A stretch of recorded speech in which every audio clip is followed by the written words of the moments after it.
I think that many of you that know my platform, or maybe this is the first time you've ever watched my videos, I think it's important that I reiterate that 2/3 of all my clients that have gone through an affair are able to salvage their marriage. They're able to find ways to begin restoration, to begin trusting again. And although they understand this is going to be a marathon, this isn't going to be better in 2 or 3 or 4 months. It's going to take at least a year, 18 months, 2 years to start feeling really grounded in their marriage again. They're willing to put in the effort. One of the things that I have not made a video of is the flooding. What to do when you have the flooding thoughts.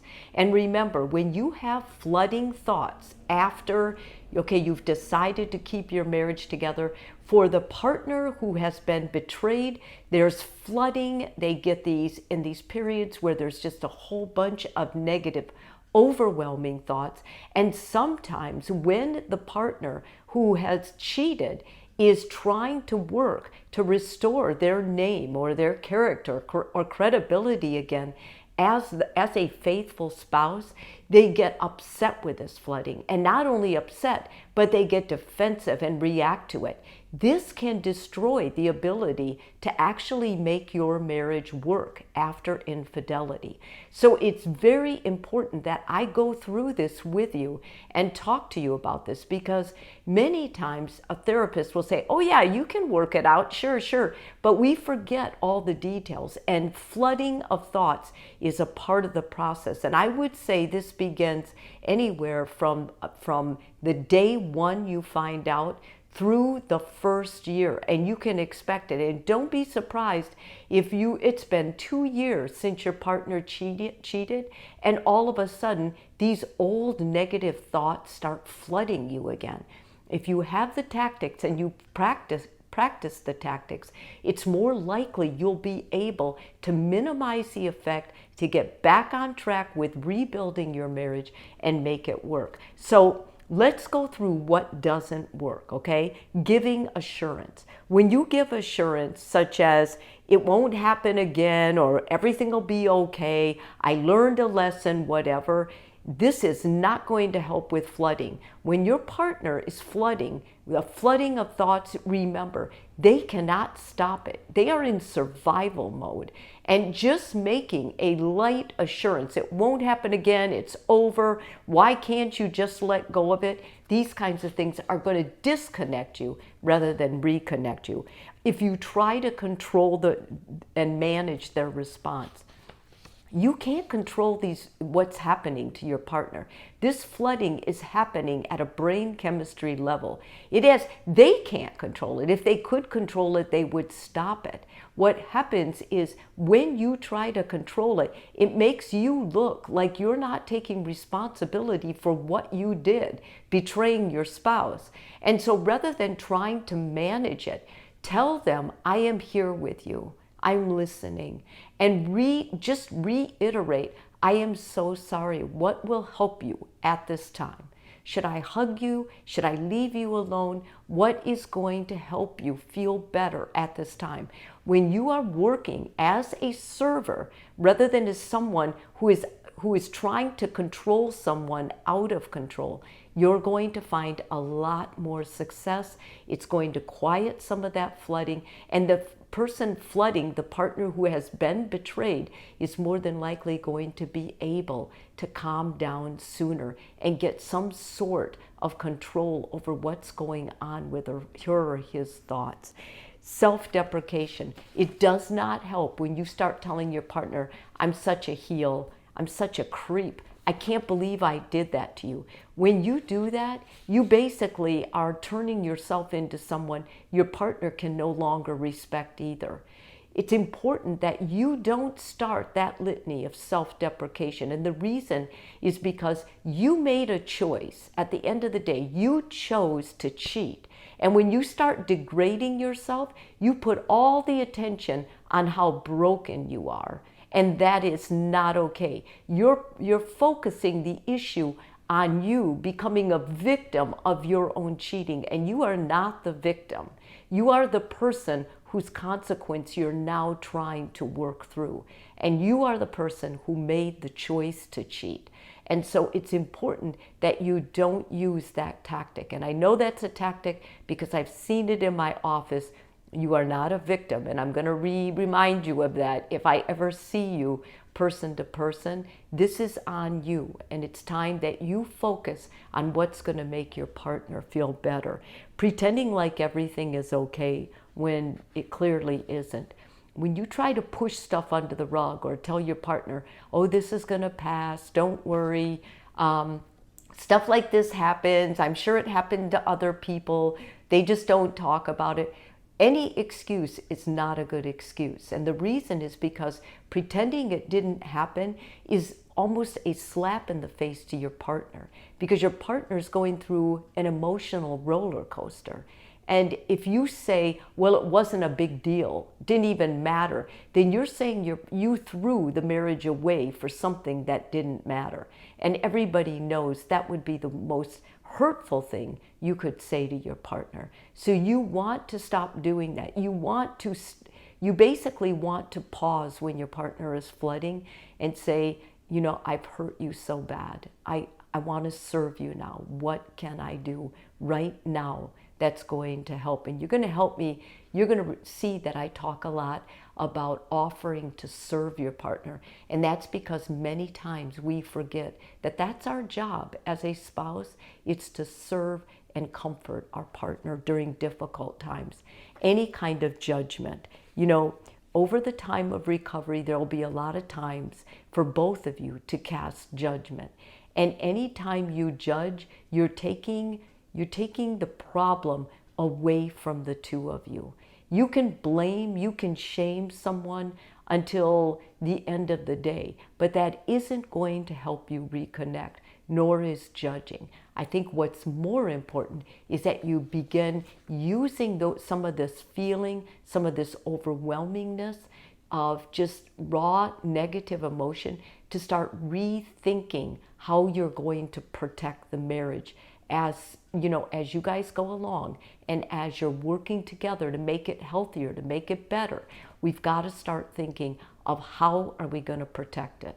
And that's a useful thing, and it's going to help you get through this. Directing your partner in how they should feel.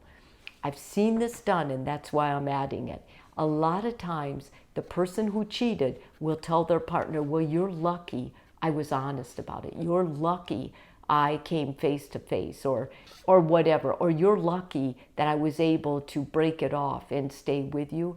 Your partner was not lucky in any of this. You are lucky that you made a wise choice if you decided to try and work the marriage out. But trying to direct your partner how they should feel only causes defensiveness. It's the same that if you, the person being betrayed, tells your cheating partner, well, this is all on you. It's all your fault. Now, their choice was their responsibility. So in a way, it was their fault. But at the same time, when you start blaming or shaming them, you're going to directly affect a defensiveness in them because they're trying to protect what fragile ego they have. And so if you try to blame or shame them, they're going to own that. They're going to know. They feel that anyway, even if they act like they don't. And if they don't feel that way, I would venture so far to say they really should. Because a lot of times the other person gets blamed, the other woman or the other guy who had the affair with your spouse. But at the end of the day, you probably could say some negative things about them, but it's not going to help your marriage. It's not going to help you restore trust, because there's a lot of people, if you don't have good boundaries, that could initiate an affair with you again. So it's important that you take ownership of it as soon as you can. Not only the person who cheated, but the person who was cheated on. Own this issue and tackle it together. Any time you try to call them out, I think especially if you do that in front of other people, that's humiliating, and it's going to pull you further apart. It's not going to help you mend this and forgive this and rebuild trust with this marriage so you can create something better than you had before. So what do you want to try and do? You want to try and find little areas that the two of you agree on. Let's say that you agree that you want to salvage the marriage, that you think the marriage is sacred and that you never want this to happen again. That's a good starting point to bounce off of. You can create boundaries on that major theory. You can go on to restore trust and protection within the two of you so that you'll have this appreciation that you still made it through this terrible thing. Like an affair is terrible for a marriage. And the fact that you are able to come back together and recommit and try forgiveness and try reconciliation is such a positive thing. It's something to really be grateful for, that there's enough love left there that you can do this.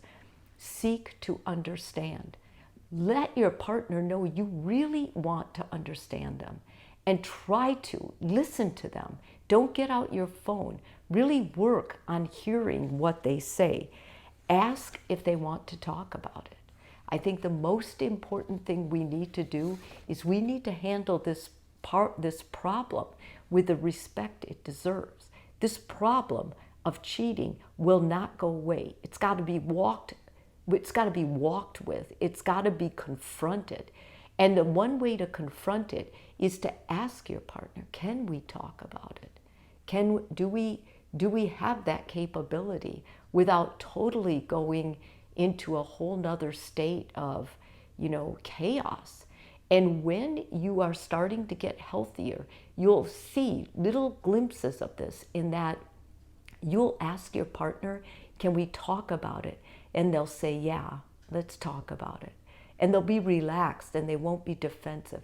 They may cry, they may feel upset, but the marriage, you could feel the bonding will get stronger. Be a safe place for anger. Your partner who was betrayed is going to be angry. And if they're not, they're going to be extremely depressed and anxious. So there has to be a safe place for that anger to be voiced. I'm not saying that you should allow deviated forms of anger, punching holes in walls or squealing tires or slamming doors or the silent treatment. But I do think it's wise to have a safe place where you can tell each other, I'm so angry. And sometimes that anger will be self-directed. I'm so angry at myself.